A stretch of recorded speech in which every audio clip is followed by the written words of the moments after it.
Lovely morning to all lovely people here.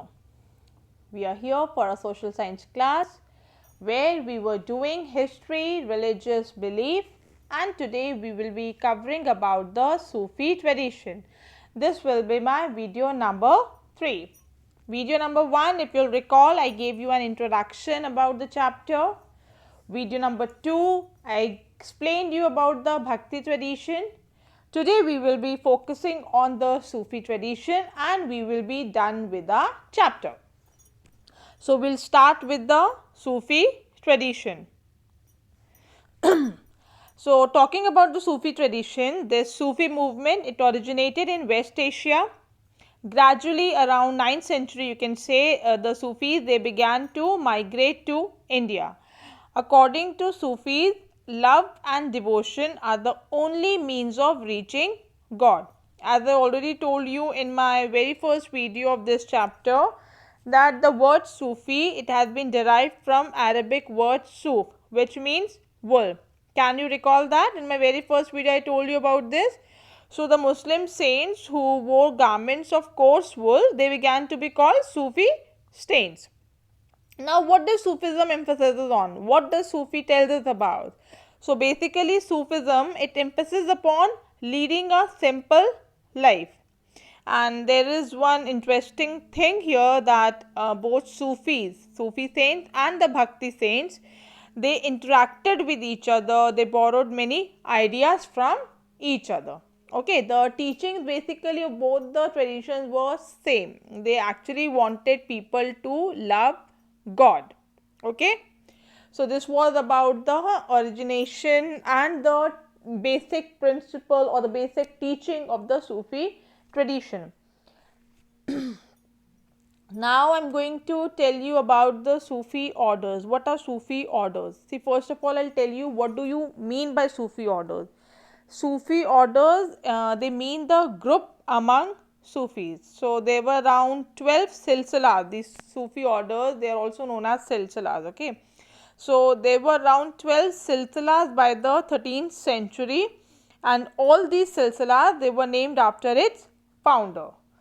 Now, if we talk about the most popular silsilas in India, they were the Chishti and the Suhrawardi silsila.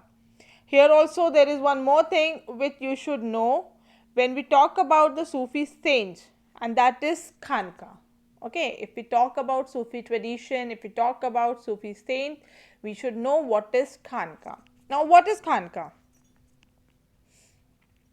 Anybody? Khanka? What do you think? What could be a Khanka? See, Khanka, it is a Persian word, okay, which means house of Sufis. Khanka was a place where the Sufi saints lived. So, during medieval period, and not only medieval period, after that also, people of all the religion, they used to visit Khanka to take the blessings of the saints. And it was also said that they had some power within them, okay, because they could even cure illness and they could predict the future.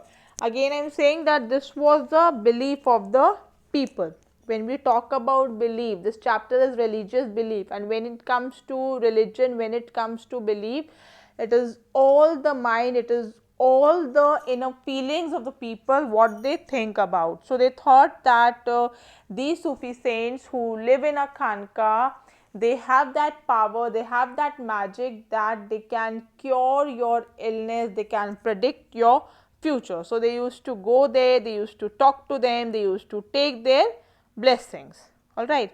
Now in this Khanka only, there was music and dance sessions were there which were held. Now these music and dance sessions which were held in Khanka, they were known as Sama. The Sufi saints, they believed that they actually gave a lot of importance to this music and dance. They believe that you can come close to God by this devotional music. Have you ever seen this? You must have seen in movies, you must have seen in television actually, the Sufi saints. I'll just give you a short description and you'll be able to recall the dress actually they wear and the dance that they do. See, what I have seen is they in movies they wear those white full dress that I already told you. Okay, they wear that white dress. Then one hand, what step I have seen was one hand is up and one hand is down. They are just moving around. This is one of the steps. So you'll recall by this that what type of dance sessions I am talking about. So they believe that these music and dance sessions, basically this sama, this was one of the medium to come closer to God. Clear? So this was about the Sufi orders. Now I told you that there were two most popular silsilas in India, which were Chishti and the Suhrawardi silsila. Right? I told you earlier that the two most important silsilas which were very popular in India, those were Chishti and the Suhrawardi silsila. Now not only Chishti and Suhrawardi silsila, there were other silsilas also like Firdawasiya, Kubrawaiya, Kalandariya, but the Chishti and the Suhrawardi, they became quite popular. So here we will be basically discussing about the Chishti silsila and the Suhrawardi silsila. So first I'll tell you about the Chishti silsila. This Khwaja Muinuddin Chishti, he introduced the Chishti silsila. He arrived India with Mahmud of Ghazni in 1161. We have already studied about Mahmud of Ghazni, right? Don't forget the thing that you have already learned before. So he arrived India with Mahmud of Ghazni. Then his dargah, or we can say that his tomb, it is a famous pilgrimage center. Now where is this dargah? It is in Ajmer. So you all know that Ajmer is one of the most famous, one of the most important center of pilgrimage since medieval times only. So his tomb is there only. So which is visited by many devotees and followers. How many of you been to Ajmer? I have been to Ajmer. It's a very nice place. So not then this year only there is one festival which is conducted annually. Okay, every year there is one festival, that is URS festival. Okay, URS festival, it is conducted there every year.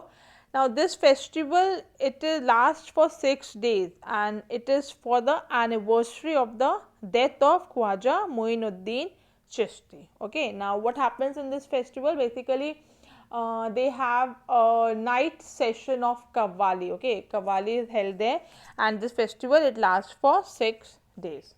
Clear? You understood about URS festival? You understood about Chishti silsila? So in Chishti silsila only, this was the first saint of the silsila about whom I told you, that was Khwaja Muinuddin Chishti. Then apart from this, there are Khwaja Kutubuddin, Bakhtiyar Kaki, Baba Farid, Sheikh Nasiruddin Mahmud, Chirag Dilli, and there was one important, or you can say one greatest saint ever, that was Khwaja Hazrat Nizamuddin Aulia.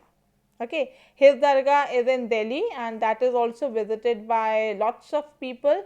Basically it is crowded on Thursday evening. Their Qawwali program is held over there.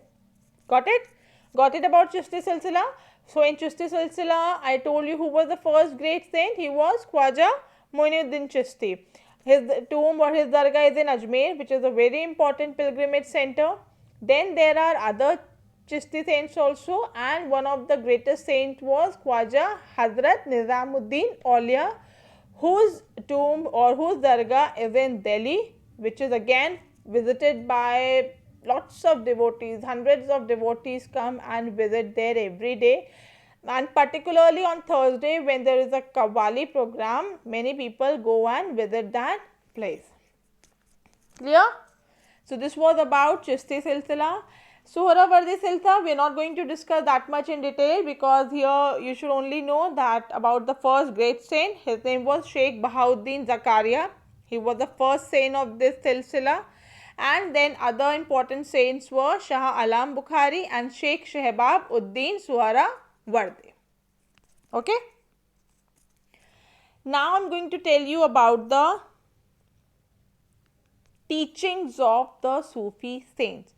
See, if we talk about Sufi saints, the teachings, you will find it similar to that Bhakti tradition only. They all preached one thing, that God is supreme and He should be worshipped through love and devotion.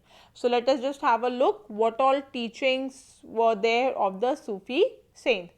First of all, God is supreme and should be worshipped through love and devotion. Yes, They believe that God is supreme, He is the only power, and He should be worshipped through lots of love and devotion.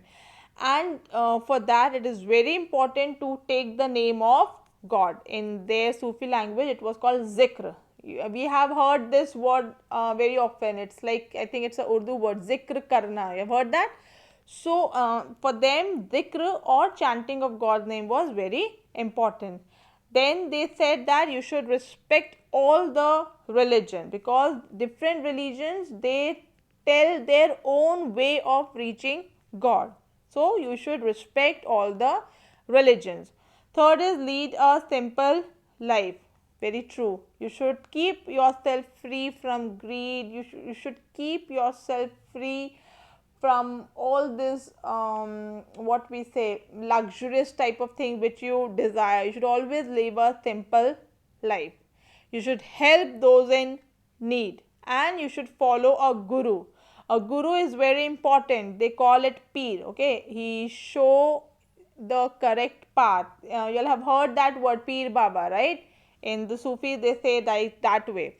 So you should always follow a guru. This we learned in Bhakti tradition also, that guru is very important, who can guide you to the correct path. Then, as I told you, that they gave a lot of importance to musical gathering, because they believe that you can only come close to God through the devotional music.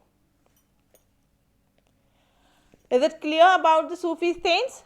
Before moving to other cults, let us just have a quick recap of what did I tell you in the Sufi tradition.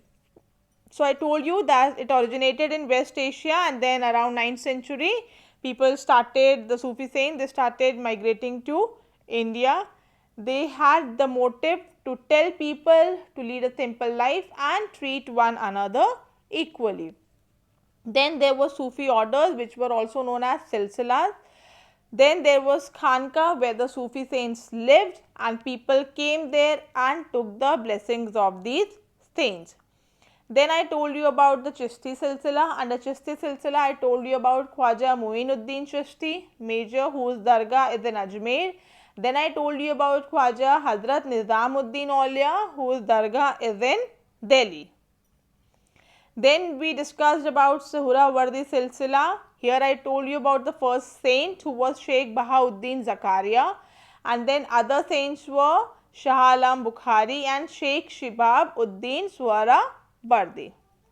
Then we moved to the teachings, where I told you that there were certain teachings which they preached other people. That was God is supreme, you should respect all religions, you should lead a simple life, you should help others in need, you should always follow a guru, and it is very important to attend those musical gatherings, to sing those hymns, to connect yourself to God.